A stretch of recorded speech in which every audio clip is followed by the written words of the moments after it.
voltam a ser como se nunca tivesse sido mudada. E amados, às vezes nós precisamos parar e refletir sobre uma verdade. Faz as contas, quantas horas você passa na igreja por semana? Vamos dizer que você seja um crente assíduo e que a sua igreja tem várias agendas.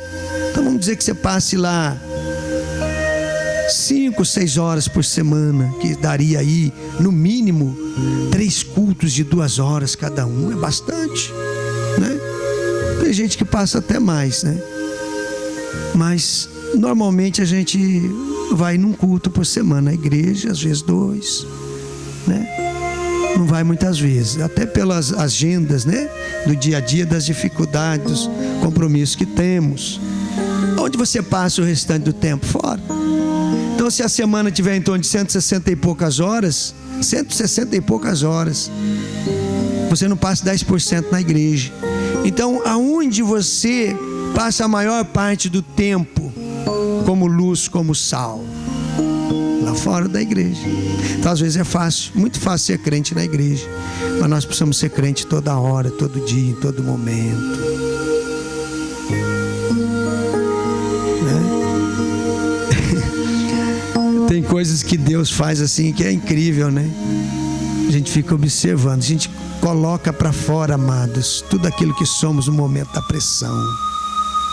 Quando você está passando por pressão, você manifesta o que você é de fato, né? Então nós precisamos aprender a andar com Deus. Qual é o seu alicerce? No que você está fundamentado? Religiosidade sem um relacionamento pessoal com o Senhor é inútil. Devemos construir um relacionamento sincero com o Senhor no dia a dia, até quando Ele nos chamar.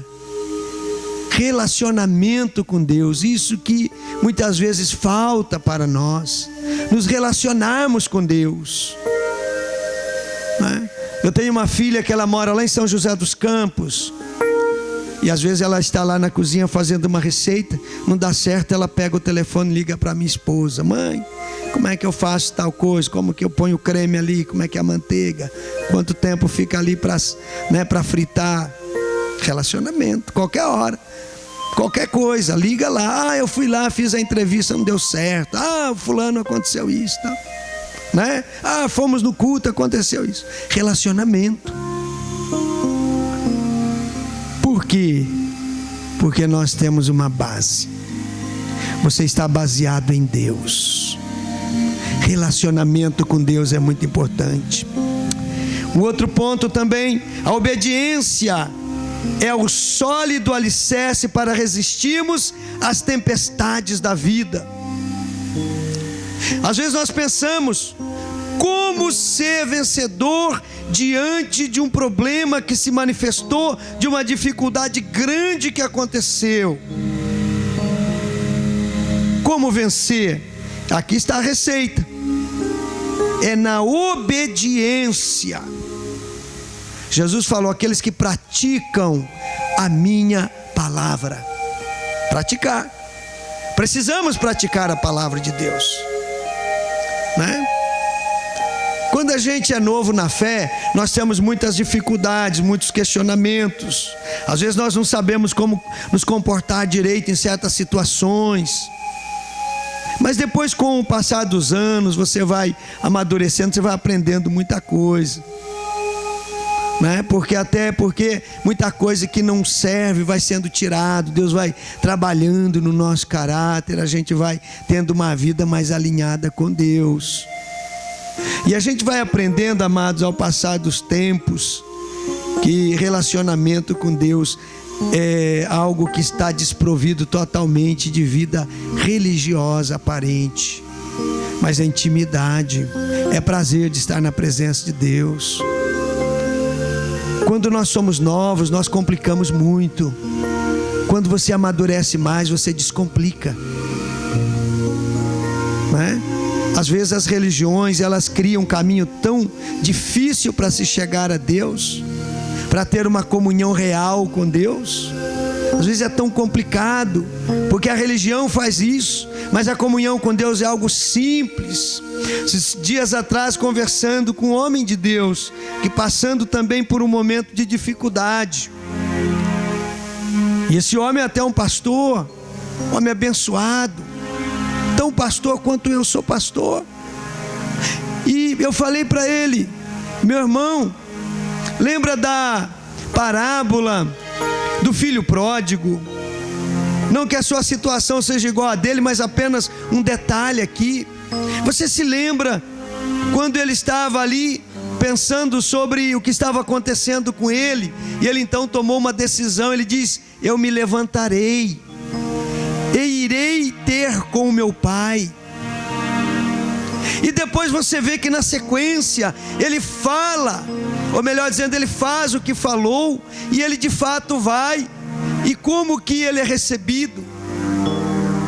Ele ficou imaginando um discurso para dizer para o pai: o que eu vou dizer para o meu pai? Eu vou dizer isso, tá, eu pequei, né? Mas quando ele chega, o pai dele não está nem preocupado com as palavras dele, mas o pai está preocupado porque ele voltou. Assim é você. É só você se levantar, tomar uma decisão: eu vou, eu quero, e o pai já está com os braços abertos esperando. Então, relacionamento com Deus é algo simples, desprovido de qualquer discurso. A religião complica, mas relacionamento com Deus, irmãos, descomplica tudo. É algo simples, direto, né? Deixa eu só usar um texto aqui do apóstolo São Tiago, no capítulo 1, versículo 22 ao 27, sobre essa questão da prática, que a prática é mais do que a teoria. Pelo que, despojando-vos de toda impureza, de todo vestígio do mal, recebei com mansidão a palavra em vós implantada, a qual é poderosa para salvar as vossas almas. Sede cumpridores da palavra e não somente ouvinte, enganando-vos a vós mesmos. Se alguém é ouvinte da palavra e não cumpridor, é semelhante ao homem que contempla o seu rosto no espelho, né? Natural, e depois de se contemplar a si mesmo, vai-se e logo esquece de como era. Aquele, porém, que atenta bem para a lei perfeita, a da liberdade, e nela persevera, não sendo ouvinte esquecido, mas executor da obra, este será bem-aventurado no que realizar. Né? Então você vê que a prática, ela é mais do que a teoria na vida espiritual. Nós queremos, amados, uma vida abençoada, uma vida de grandes vitórias em Deus, mas nós às vezes não deixamos de ser teóricos e não queremos obedecer. Sabe, quando Jesus ele está para encerrar o ministério dele, ele está ali dando aos discípulos as últimas orientações. Ele fala então da parábola dos talentos. Aí você vai ler, né? Lá no capítulo 25 de Mateus, versículo 26, 27, né? Alguns versículos ali, você vê que a um ele deu 5 talentos, a outro 2, a outro 1, conforme a capacidade de cada um, e mandou eles negociarem. E aí o que aconteceu? O que recebera 1 talento, ele reteve, ele guardou e devolveu ao senhor dele. Quando ele voltou, disse: olha, eu sei que o senhor recolhe onde o senhor não espalhou e tal, e eu, então, preocupado, está aqui o seu talento, vou te devolver o que o senhor me deu. E ele é tido como negligente, e é dado a ele uma sentença. Olha a sentença que foi dada.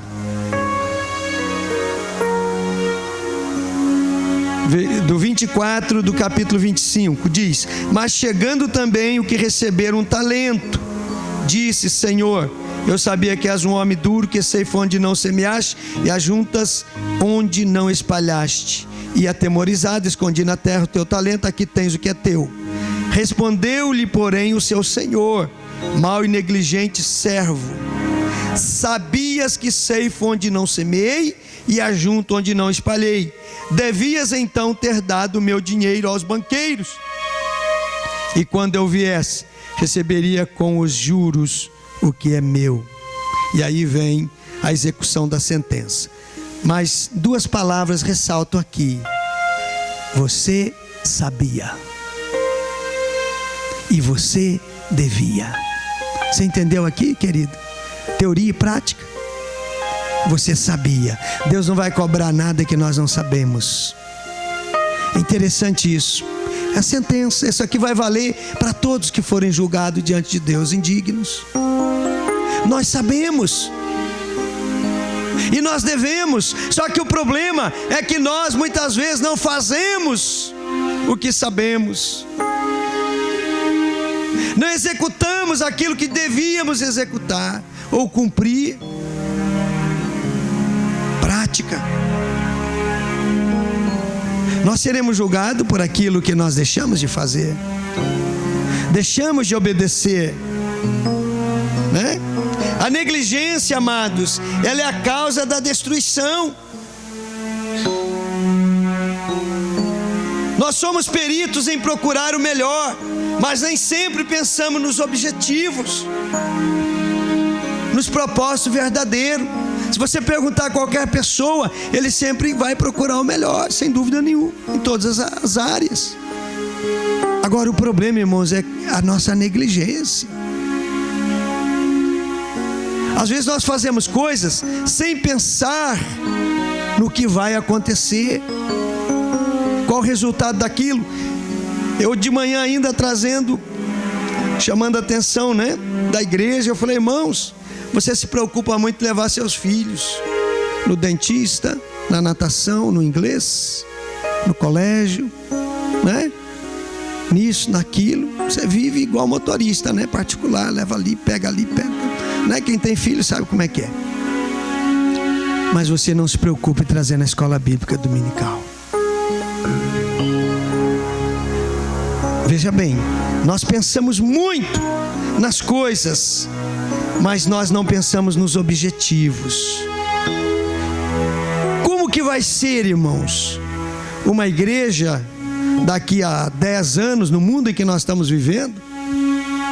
Como vai ser essa igreja se nós não formarmos os nossos filhos aos pés da cruz, ensinando eles a se arrependerem, ensinando que Jesus é a solução dos problemas, ensinando eles a ter fé em Jesus? Como é que vai ser essa igreja no futuro? Os meus pais me ensinaram, por isso que eu estou aqui. Eles não foram negligentes. Então, o nosso problema é esse. A conveniência da vida não pode estar de acordo com a vida espiritual em Deus. Muitas conveniências, irmãos, muitas coisas que nós fazemos, né? Não pode estar de acordo com a vontade de Deus para nós. Paulo diz: mas vejo nos meus membros outra lei que batalha contra a lei do meu entendimento e me prende debaixo da lei do pecado que está nos meus membros. As suas conveniências, muitas vezes, estou falando em tese. Será que de fato é o que Deus tem para você? Esses dias atrás, ministrando para algumas autoridades, e Deus me deu uma palavra exatamente sobre isso, sobre alicerce falso e verdadeiro, no seguinte sentido: a sociedade, irmãos, moderna, a sociedade dos nossos dias, ela é fundamentada em falsos valores. Esse é o ponto. Coisas que não vai levar ninguém, irmãos, diante de Deus. Muito pelo contrário, vai distanciar de Deus. E o problema todo é que essas coisas, elas entram na igreja, e daqui um pouco nós estamos conformando com o que está acontecendo lá fora, porque nós somos, estou falando em tese, teóricos, Vamos entender isso aqui. Nós vivemos num mundo descartável. Uns tempos atrás eu estava assistindo um programa sobre hotéis exóticos e tal. Ou melhor dizendo, acho que era restaurantes, né? Hotel, restaurante e tal, exóticos. E um restaurante lá no Japão. A característica dele é o seguinte: todos os móveis dele, mesa, cadeira e tudo, é tudo de papelão. E eles fazem aquele negócio lá, monta, né? É tudo descartável. Monta e funciona bem. Só que é o seguinte, né, irmãos? Papelão, bateu água nele, dissolve. É descartável, né? Pode ser bom, pode até funcionar por algum tempo, decoração bonita e tal, mas aquilo é descartável, não vai durar. Primeira tempestade que bater, vai murchar, aquilo vai estragar. A questão é o seguinte: o mundo, irmãos, é o mundo do descartável, mas a igreja do Senhor, ela é firmada na rocha. Ela é firmada na rocha. Nós não podemos conformar com o que está acontecendo lá fora. E eles querem colocar de goela abaixo, meu irmão, o que está acontecendo lá fora. A igreja do Senhor é santa, é verdadeira. A igreja é poderosa. Nós precisamos ficar na palavra de Deus. Não tem como você adaptar a igreja à realidade desse mundo que está aí. Ele não vai sobreviver ao juízo. Por isso que Jesus falou: edificado na rocha, não sobre areia. Porque na areia, meu irmão, virão de igual modo tempestades, enchentes, ventos, e vai ruir, vai cair, porque não está na rocha. A rocha é Jesus. A igreja não negocia. Você não pode negociar a sua santidade. Você não pode dizer, irmãos, que está tudo bem lá fora. Não está, não. Não está. Seria melhor que tivesse